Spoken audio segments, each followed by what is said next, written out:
So you are aware that no matter where you stand and no matter how much of that which you have wanted has come into full fruition, that still the details of where you now are will continue to launch new desire, yes? So it will never be possible to become finished with desire. Is that right? It is, isn't it? That's why we refer to all of us as eternal beings. Many of you are knowing that you are source energy in a physical body, and that this physical body is in fact an extension of that source energy. So here you are, literally, leading edge source in a leading edge environment. You get that? Many humans do not refer to themselves as source or God in a physical body, but we can find no other way of explaining, because we know who you were before that part of you came forth into this physical body, and even more, we know who you still are from that source energy perspective. So it's easy for us to, at any moment, identify that you are predominantly source energy, but that source energy has a physical, human, leading edge perspective that is thinking and creating. And the reason that we take the time to explain to you these two important aspects of who you are is because these two important aspects of who you are vibrationally playing off of one another all the time. In other words, from your source energy standpoint, you know your value. You feel utter worthiness. In fact, worthiness is not even a word that would be coined in the vibrational vocabulary of non-physical, because it is a non-issue. In other words, you can't not be worthy, so it isn't talked about. It's just known. Your well-being, your value, who you are, is just known by all that is and by that non-physical part of you. So if you are standing in your physical form and you are finding fault with yourself, feeling inadequate or inappropriate or not enough, you're going to feel a discord rippling through your body in the form of emotion, negative emotion, because all of your emotions are your in-the-moment indicator of the alignment with the thought you're thinking in the moment and how you really view same perspective or same thought, same situation, same condition from your broader non-physical perspective. So these 2 points of vibrational relativity are playing off one another constantly, and your emotions are the feedback of that. So did you get that? That means that by paying attention to your emotion, you know how what you're thinking in this moment meshes or doesn't mesh with how your source energy, inner being, is feeling about same subject in same time. So when your grandmother looks at you and adores you, the reason that feels so good to you is because your grandmother has influenced you to a thought that is in harmony with the way source, or that broader non-physical part of you, feels about you. You're beginning to get a sense of these 2 points of vibrational relativity. Same as all guidance systems. Jerry and Esther have 4 different kinds of systems now in a variety of vehicles, navigational systems. But they all operate off the same premise, where they program their desired destination in. The system knows where they are and then calculates a route between where they are and where they say they now want to be. Magellan never says, "Where have you been? Where were you? Why didn't you get here sooner?" or "Why are you even here at all?" Magellan never says, "I told you yesterday when you asked and you didn't listen, so now you're on your own." In other words, the navigational system is really straightforward. It gives feedback about where you are in relationship to where you now want to go. And your emotional guidance system gives the same sort of feedback.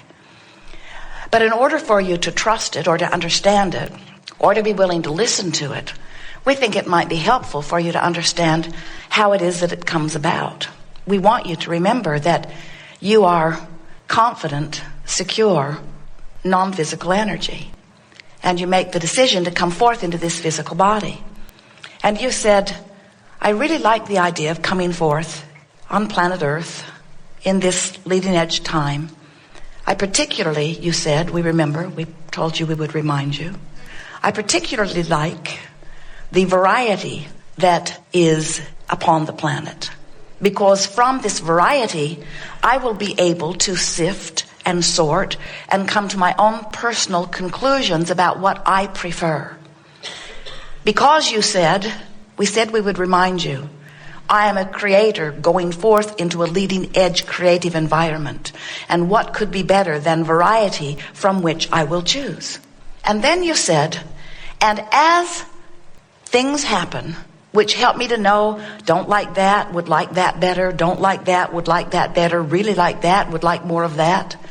As I'm choosing from this buffet, I'm not only choosing from among what is already there, but the variety that surrounds me and the others with whom I will be co-creating will inspire yet new ideas of desire that could not have been determined or concluded or desired from previous situations that are only the byproduct of this particular unfolding of life.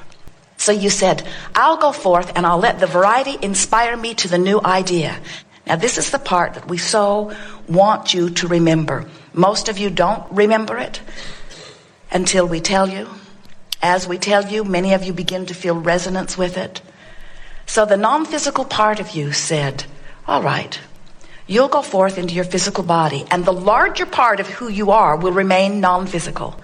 And a part of your perspective will be expressed into the physical, and that part, that leading edge part, sort of like the pioneer, will be out there dipping into things beyond that which has ever been dipped into before.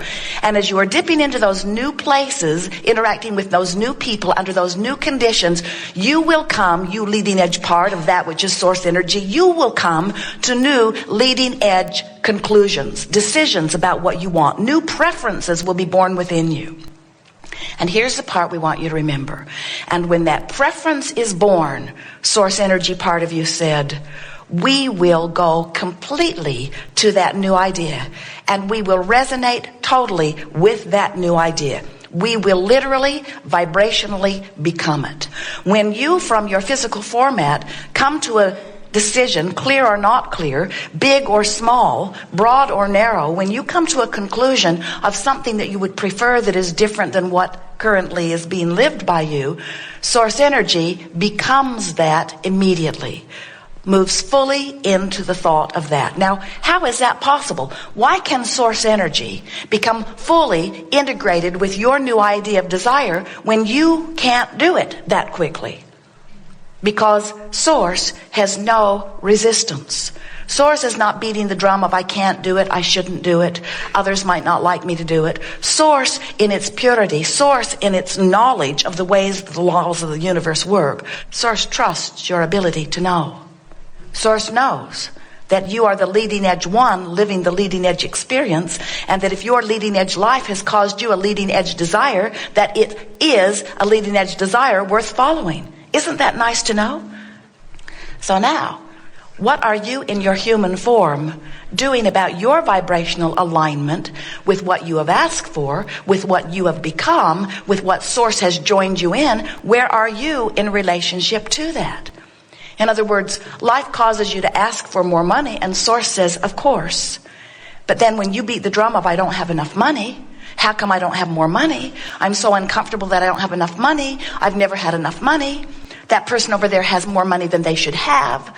As you are beating the drum that amplifies your awareness of where you are in relationship to money instead of where you want to be in relationship to money, there is a vibrational discord between you, and it shows up within you in the form of negative emotion. When you say, I don't have enough money, you feel the discord. When you say, I would like to have more money, there's less discord. When you say, things always work out for me, there's less discord. When you say, whatever I want is flowing, there's less discord. When you say, well-being is always mine, there's no discord, and the money flows into your experience. But you cannot continue to offer a vibration in opposition, not only of what you've asked for, but of what you have become. Oh, those are fairly new words, friends, and we so much want you to hear them, because every negative emotion that we see you experiencing and every lackful experience that you are living is only as a result of one thing. You're not letting yourself go to who you have become. Can you hear that? Before you can really hear it, you have to get a sense of the continuum of who you are. You were non-physical energy before you came into this physical body. Do you get that? And can you also hear not only that you were non-physical energy, but the larger part of you still is non-physical energy? You talk about that when you think of inner being, or when you think of God, or when you talk of soul. But most physical humans think dead or alive. So I'm non-physical or physical. And so many times people will sit in the hot seat to visit with us and they will say, Abraham, why have you chosen not to be physical? When will you come forth and no longer be non-physical and be physical in a physical body? And we say, we will never come forth and not be non-physical and only be in a physical body, and neither will you. There will always be the non-physical part of you that is the larger part of you, the eternal part of you, the continuum part of you, you see. So what this gathering is about, it's not about the eternalness of your being. That is a given. And whether you understand it or not, you just are. And when you croak, we love that disrespectful word. And all of you will croak, you know that. Croak, croak, croak. You're all going to croak. You're not going to remain in this physical body. You are going to reemerge back into non-physical. And really, what you know about that from your physical perspective will not matter at all when you croak. Because when you croak, you'll close the gap. You'll be non-physical energy, and you'll have clear view of all of this. So we're not talking to you about the gap between who you may be allowing yourself to be and who you really are, because you need to know in terms of your eternal salvation. That's not in question. You are pure positive energy, and your eternal salvation is a given. You are source energy here in a physical body, and you will never separate yourself from that, except for the thoughts that you choose that don't allow your connection. You can't set your radio dial on 630 and hear what's being broadcast on 98.7.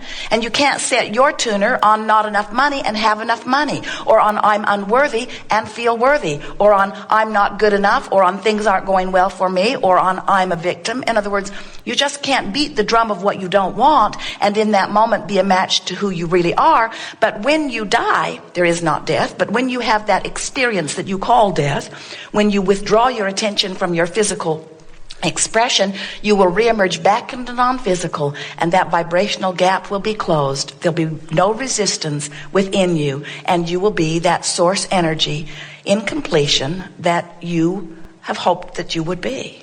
So this gathering is not about that. That happens whether you know that it is or not. This gathering is not about teaching you how to want. Your life experience produces all of the desire that you knew that it would when you made the decision to come forth. This seminar is about helping you, while you're in your physical body, to close that vibrational gap so that you can begin to more consciously allow the fullness of who you are to express here in this physical life experience. When you're tuned in, tapped in, turned on, when you are allowing your connection to source energy, you're high on life. You are in love with life. You feel good. You are clear-minded. You are flexible. Your physical body feels good. You are resilient. Your physical body is healthy. In other words, in that connection, in that absence of vibrational resistance, you are thriving on all fronts, you see.